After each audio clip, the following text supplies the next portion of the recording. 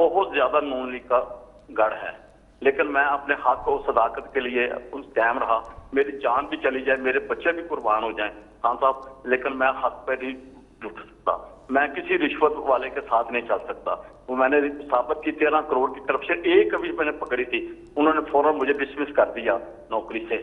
حالانکہ میں نے فورم پہ ہائی کورٹ پہ بھی انہوں نے کہا کہ اس پر کوئی قصور نہیں ہے، لیکن اس کے ہائی کورٹ کے حکم کے باوجود مجھے جو گجرانوالہ کا چیف افسر تھا کرپٹ ترین امجد حسین ٹلو، جتنے بلڈنگ میں اپنا بلڈنگ پٹرول سب کام میں کروڑوں کی کرپشن کی ہے، اس نے مجھے ڈسمس کر دیا. یہ تو میں ابھی میرے آفس آپ کو کانٹیکٹ کریں گے اور ہم اس کو پوری طرح انویسٹیگیٹ کریں گے کہ آپ جو کہہ رہے ہیں اور کیا یہ واقعی سب کچھ ٹھیک ہے. پہلے ہم انویسٹیگیٹ کرتے ہیں اور پھر ایکشن لیں گے. لیکن میں آپ سب کے لیے جو میرے پاکستانی آپ یہ دیکھ رہے ہیں، یہ اپنے ذہن میں ڈال رہے ہیں کہ ایک کرپٹ معاشرہ ترقی نہیں کر سکتا. دنیا کے اندر میں یہ بار بار ایک چیز لوگوں کو سمجھاتا ہوں کہ دنیا میں جو خوشحال ملک ہے اس نے کرپشن کے اوپر قابو پائی ہے، وہاں قانون کی بالا حکمرانی ہے. طاقت کی حکمرانی نہیں ہے، قانون کی حکمرانی ہے. قانون کی حکمرانی ہوتی ہے تو کرپشن ختم ہوتی ہے. دیکھیں، ایک ہوتی ہے کرپشن چھوٹے لیول پہ. چھوٹے لیول کی کرپشن لوگوں کو تنگ تو کرتی ہے، ملکوں کو تباہ نہیں کرتی. ملک کو تباہ کرتی ہے جب پرائم منسٹر بیٹھ کے کرپشن شروع کرتا ہے اور میرے وزیر. جب ہم شروع کرتے ہیں نیچے تک، ہم کسی کو کرپشن سے نہیں روک سکتے. ہم بلکہ کیونکہ ہم جب کرپشن کرتے ہیں، ہم وہ کرپشن کے جو روکنے والے ادارے ہیں ان کو پہلے ہم کمزور کرتے ہیں، کیونکہ ہم نے چوری کرنی ہوتی ہے، وہ پھر باقی کو کسی کو بھی نہیں پکڑ سکتے. نتیجہ یہ ہوتا ہے کہ وہ سارا ملک ہی تباہ ہو جاتا ہے. یہ ایک ضرور میں پھر دہراتا رہتا ہوں ایک چیز. ایک ہے پینل بنائی ہے یونائٹڈ نیشنز کے سیکرٹری جنرل نے، اس کو کہتے ہیں فیکٹ آئی پینل. اس پینل نے بڑی محنت کر کے ریسرچ کر کے وہ ایک نتیجے آئے ہیں سامنے، اور وہ آپ یہ سمجھ جائیں کہ جو ان کی فائنڈنگز ہیں وہ بتاتی ہیں کہ غریب ملک غریب کیوں ہیں. اس فائنڈنگ کے مطابق غریب ملک یا ڈیولپنگ ورلڈ سے ہر سال 1000 ارب ڈالر ادھر سے چوری کر کے منی لانڈرنگ ہو کے آف شور اکاؤنٹس میں اور بڑی بڑی لنڈن جیسی مے فیئر جیسی پراپرٹیز میں یہ غریب ملکوں سے پیسہ جاتا ہے وہاں امیر ملکوں میں. غریب ملک غریب ہوتے جا رہے ہیں، امیر ملک امیر ہوتے جا رہے ہیں. ان کا چوری کا پیسہ سارا ادھر چلا جاتا ہے. جس طرح جب انگریز آیا ہندوستان میں تو مغلوں کے دور میں ہندوستان سپر پاور سمجھی جاتی تھی دنیا کی. 24% دنیا کی جو دولت تھی وہ ہندوستان میں تھی. جو 24% دنیا کا جی ڈی پی ہندوستان کا تھا. جب وہ انگریز 200 سال کے بعد چھوڑ کے گیا تو ہندوستان کا 3% شیئر رہ گیا تھا دنیا کے جی ڈی پی میں. صرف 3% دولت ہندوستان کی تھی. باقی جو انگلینڈ تھا اس کی 24% ہو گئی تھی. تو یہاں سے پیسہ سارا جو چوری کر کے لوٹ کے ادھر چلا گیا. اب یہی کرپٹ جو حکمران ہیں اور جو ان کے ساتھ ساتھی ہیں وہ یہی کر رہے ہیں سارے غریب ملکوں سے. ہر سال پیسہ چوری ہو کے ان کا امیر ملکوں میں چلا جاتا ہے. جو نوکریاں یہاں نکلنی ہوتی ہیں وہ نوکریاں ادھر ہوتی ہیں. نہ یہاں ہم اپنے لوگوں کو تعلیم دے سکتے ہیں، نہ علاج کروا سکتے ہیں کیونکہ پیسہ چوری. اور پھر روپے کے اوپر پریشر، کیونکہ ڈالر لے کے ڈالر خرید کے باہر بھیجنے ہوتے ہیں. تو جب ڈالر کی کمی ہوتی ہے روپیہ گرتا ہے، ساری چیزیں مہنگی ہو جاتی ہیں جو باہر سے آپ امپورٹ کرتے ہیں. تو یہ کتنا بڑا المیہ ہے. یہ جو جنگ ہے کرپشن کے خلاف، یہ پاکستان کی جنگ ہے. یہ اصل میں قانون کی حکمرانی کی جنگ ہے. جو کرپشن اس وقت جنگ چل رہی ہے ہمارے ملک میں، جو طاقتور کرپٹ لوگ ہیں وہ اپنے لیے این آر او مانگ رہے ہیں کہ ہمارے ساتھ کوئی ڈیل کر لو. جو جنرل مشرف نے کی تھی ڈیل، وہ میرے سے بھی وہی مانگ رہے ہیں. اور وہ سارا وقت بلیک میل کرتے ہیں ملک کو کہ جی اگر آپ نے ہمارے اوپر ہاتھ ڈالا تو ہم آپ کی گورنمنٹ گرا دیں گے. یہی ساؤتھ افریقہ کے اندر ہوا. ان کے پریزیڈنٹ نے کرپشن کی، اس کا نام زوما تھا. زوما کے اوپر انہوں نے ہاتھ ڈالنے کی کوشش کی. ساؤتھ افریقہ کی گورنمنٹ نے، انہوں نے سڑکوں میں اس نے لوگ نکال لیے. مظاہرے شروع ہو گئے اور وہ گورنمنٹ پیچھے ہٹ گئی. یہی یاد رکھیں کہ ایک طاقتور اور کمزور اور غریب اور امیر ملک میں فرق ہی ہے. کسی ویسٹرن ڈیموکریسی کے اندر کسی کی جرت نہیں ہے کہ اگر اس کے اوپر کرپشن کا ایلیگیشن ہے پرائم منسٹر پہ, اس کے وزیروں پہ, وہ یہ نہیں کہہ سکتا کہ جی میں جواب ہی نہیں دوں گا, آپ کون ہوتے ہیں, میرے اوپر سیاسی انتقامی کارروائی ہو رہی ہے. ان کو جواب دینا پڑتا ہے, اور یہی فرق ہے وہاں. اور یہی ہم پاکستان کی فیوچر کی جنگ لڑ رہے ہیں, اپنے آنے والی نسلوں کی. یہی رول آف لاء کی جنگ ہے, قانون کی حکمرانی کی. بزی ہیں تو یہ کشمیر سے بڑا میں سمجھتا ہوں امپورٹنٹ انہوں نے کیا ہے, کیونکہ ہمارے ساتھ بھی پاکستان میں بھی یہی ہوا تھا. آزاد کشمیر قانون ساز اسمبلی نے 28 مئی 2021 کو ایک کالا قانون پاس کیا ہے جس کے تحت عارضی کانٹریکٹ اور ایڈ ہاک بھرتیاں بغیر ٹیسٹ اور انٹرویو جو اپنے دور میں انہوں نے لوگ بھرتی کیے ہیں ان کو گریڈ 1 سے لے کے گریڈ 18 تک انہیں مستقل کر دیا, جس پر ریاستی عوام فکر مند ہے. یعنی لوگوں کو ایڈ ہاک بھرتی کیا اور اب جاتے جاتے ان سب کو کنفرم کر دیا, جیسے کہ یہاں پہ بھی آپ کو پتہ ہے سر ایسے ہی انہوں نے. دیکھیں یہ قوم کے لیے ادارے کیوں تباہ ہوئے ہیں پاکستان کے. یہی پی ٹی وی تھا, ایک وقت پہ ہندوستان میں پاکستان کا پی ٹی وی دیکھا جاتا تھا. یہ پی آئی اے تھا جو دنیا کی ٹاپ ایئر لائن مانی جاتی تھی. ہمارا یہ جو وپڈا تھا, یہ جا کے باہر کانٹریکٹس کرتے تھے پاکستان سے. ہمارا جو نیسپاک تھا وہ مڈل ایسٹ میں جا کے کانٹریکٹس کرتا تھا. تو ہمارے آہستہ آہستہ یہ اتنے بڑے ادارے کیوں تباہ ہوئے؟ ساروں کے اندر سیاسی بھرتیاں کر کے, سفارشوں کو ڈال کے, ایسی انہوں نے برے حالات کیے ہیں اداروں کے کہ آپ یہ دیکھیں کہ جو پینشنز ہیں اداروں کی وہ اتنی بڑھ گئی ہیں کہ وہ تقریباً جو بجٹ ہوتا ہے اس میں زیادہ تر پینشنز میں چلا جاتا ہے. تو نہ کوئی ڈیولپ کر سکتا ہے, نہ ادارہ آگے بڑھ سکتا ہے, نہ جس کام کے لیے وہ ادارہ بنا ہوتا ہے نہ وہ کام پورا کر سکتا ہے. اب یہ آزاد کشمیر میں جو کیا انہوں نے, یہ کیا کیا ہوگا کہ میں نے اگر الیکشن جیتنا ہے, میں نے اپنے لوگ بھر دیے جی اچھا جی میں آپ کو نوکریاں دے دوں گا. میں نے اپنی الیکشن جیتنے کے لوگوں کی بھرتی کروا دی, ملک کو میں نے تباہ کروا دیا. یعنی ملک کو سارے یہ جو ادارے تھے, سٹیل مل کی میں آپ کو مثال دیتا ہوں. سٹیل مل 2008 میں 8 ارب روپیہ کا نفع تھا سٹیل مل میں, جو پڑا ہوا تھا سٹیل مل میں. آئی پیپلز پارٹی کی گورنمنٹ, وہی سٹیل مل انہوں نے پہلے غلط بھرتیاں کرائیں, پھر انہوں نے کرپشن کی. وہی سٹیل مل 5 سال 6 سال کے بعد بند ہو گئی اور 300 ارب روپے کا اس کے اوپر خسارہ ہو گیا, اور آج بھی بند پڑی ہوئی ہے.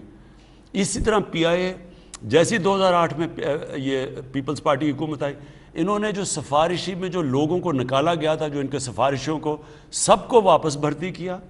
ان کی جب سیلریز آئیں وہی پی آئی اے نقصان کے اندر چلا گیا. تو دیکھیں, یا ہم نے ملک کو چلانا ہے ایک امانت رکھ کے, یا پھر ہم نے اپنی 5 سال کی سیاست چمکانے کے لیے, اپنے فائدہ کروانے کے لیے ملک کو تباہ کرنا ہے. تو یہ بالکل فواد چودھری ٹھیک کہہ رہے ہیں, یہ صرف اور صرف سیاسی طور پہ بھرتیاں کی گئیں, اور یہ انشاءاللہ اب ہماری گورنمنٹ آئی ہے, ان کو ہم سب کو ریویو کریں گے. جی ہمارے ساتھ اگلے کالر. السلام علیکم. جی السلام علیکم. عائشہ خان فرام راولپنڈی. جی کون بات کر رہی ہیں, کہاں سے؟ سر عائشہ خان فرام راولپنڈی. جی کیا سوال ہے آپ کا وزیر اعظم صاحب سے؟ I would like to ask about the water reservoirs of Pakistan, and you were checking me in this regard that Pakistan has the lowest dam storage capacity, and the country is yet to build a dam large enough to meet its water demand.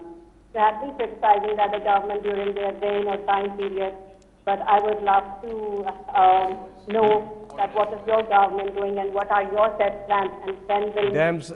ٹھیک ہے, اس پہ عائشہ اردو میں بات کیجئے. دوسری چیز یہ کہ ڈیمز کے حوالے سے ابھی تھوڑی دیر پہلے بات ہو چکی ہے. کوئی اور اگر آپ کا سوال ہے تو بتائیے گا. نہیں, ڈیمز کا میں صرف آپ کے لیے عائشہ میں آپ کو بتا دوں, 50 سال میں پاکستان میں بڑی ڈیمز بنائی نہیں گئی, جس کا بہت بڑا ہمیں نقصان ہو. میں آپ پہلے سمجھیں کہ ڈیمز کیوں ضرورت ہے پاکستان میں. اگر پاکستان میں سارا سال بارش ہوتی رہتی نا, جس طرح کئی یورپین ممالک میں ہوتی ہے, تو آپ کو ڈیم کی ضرورت نہیں ہے, کیونکہ پانی اتنا ہے, سارا سال پانی آتا رہے, تو آپ کو روکنے کی ضرورت نہیں ہے. پاکستان میں 3 یا زیادہ سے زیادہ 4 لیکن 3 مہینے میں ہمارا دریاؤں میں سارا پانی آتا ہے. گلیشیئر پگھلتے ہیں ادھر سے, اور پھر یہ جو ہماری برسات میں بارش ہوتی ہے اس سے. اب اس کے علاوہ پاکستان میں جو سردیاں ہیں اس کے اندر ہمارے پاس پانی کی قلت ہو جاتی ہے.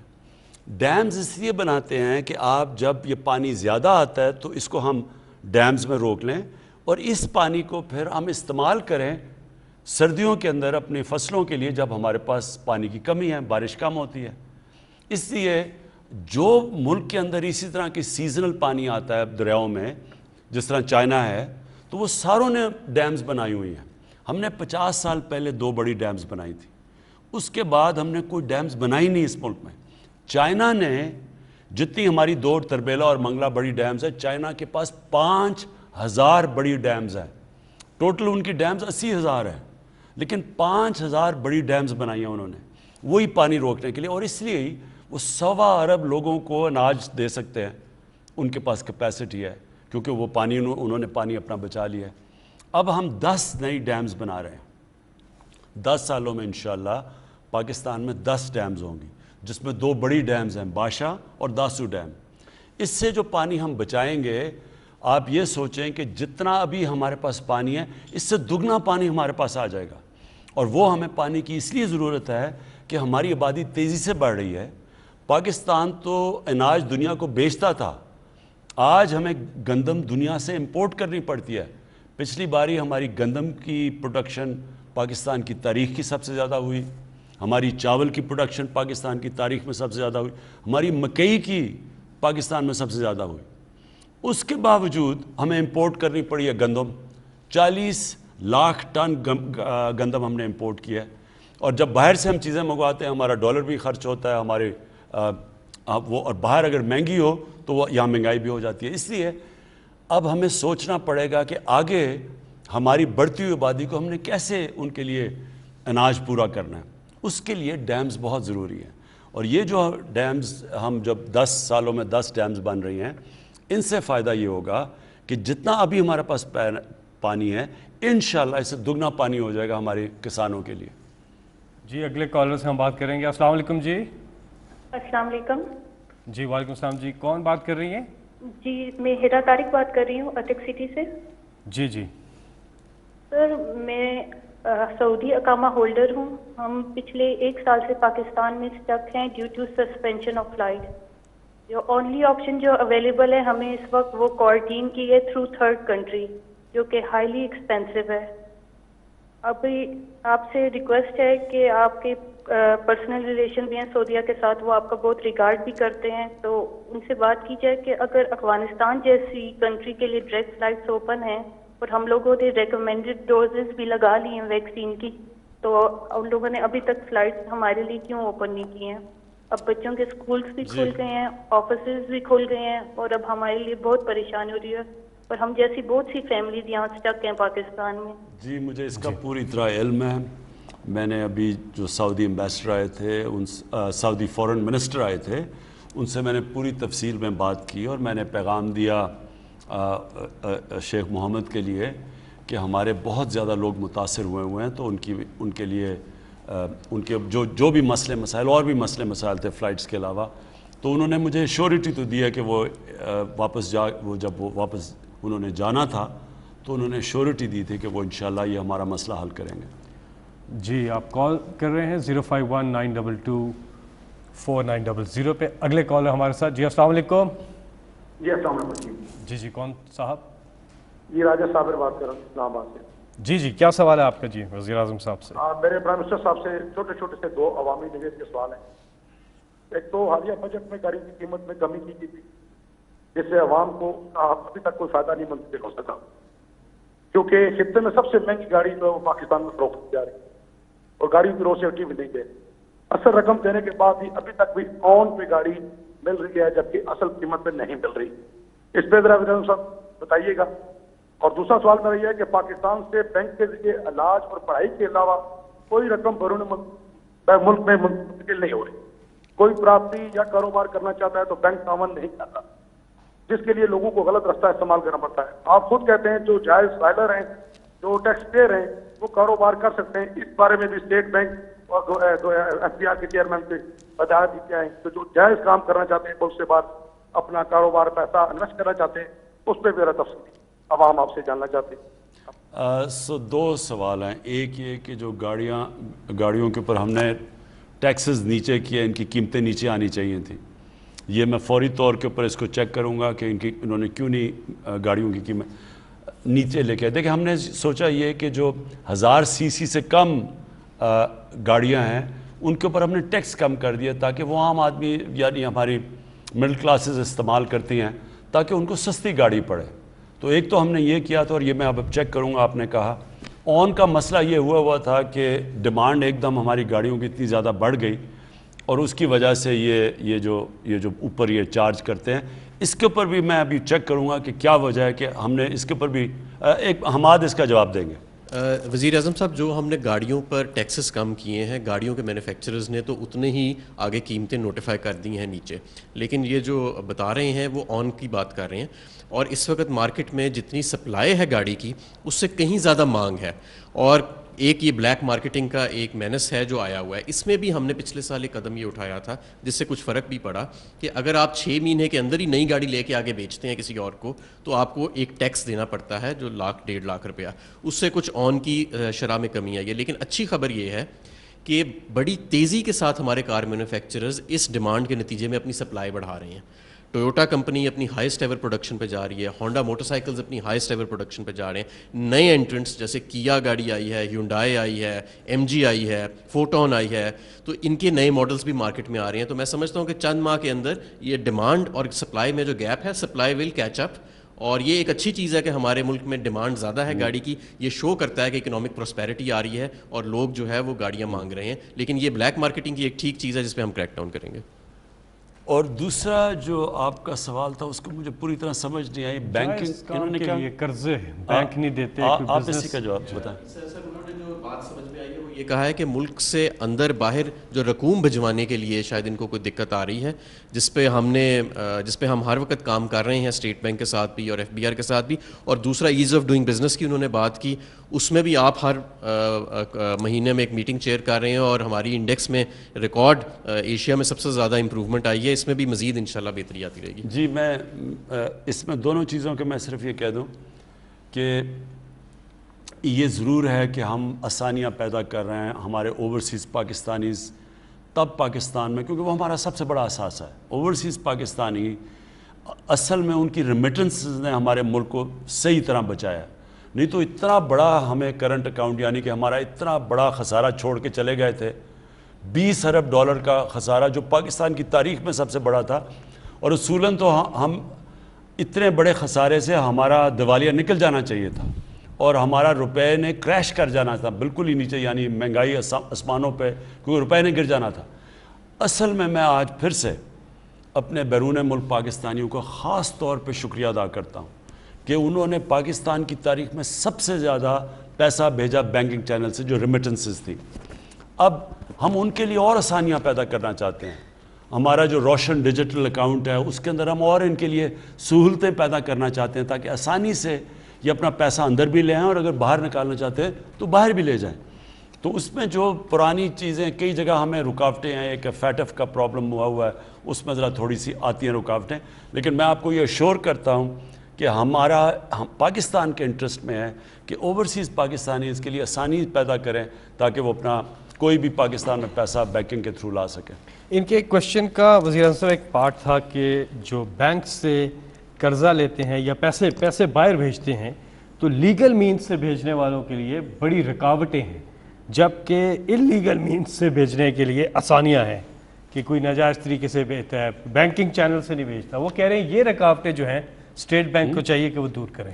میں اس کا یہی میں آپ کو کہہ رہا تھا, ہماری کوشش تو یہی ہے, لیکن میں حماد کو کہوں گا ذرا اس کو جواب دیں. اس میں سر کیونکہ کچھ فیٹ ایف کے کمپلائنس کے ایشوز تھے جو کبھی کبھی ایز آف ڈوئنگ بزنس یعنی کاروبار میں آسانی کے ساتھ کلیش کر جاتے ہیں, لیکن بہرحال وہ بھی ہماری ذمہ داری ہے اور ہم نے فیٹ ایف کی کمپلائنس کو فی الحال جو تھی وہ کچھ ترجیح دی تھی.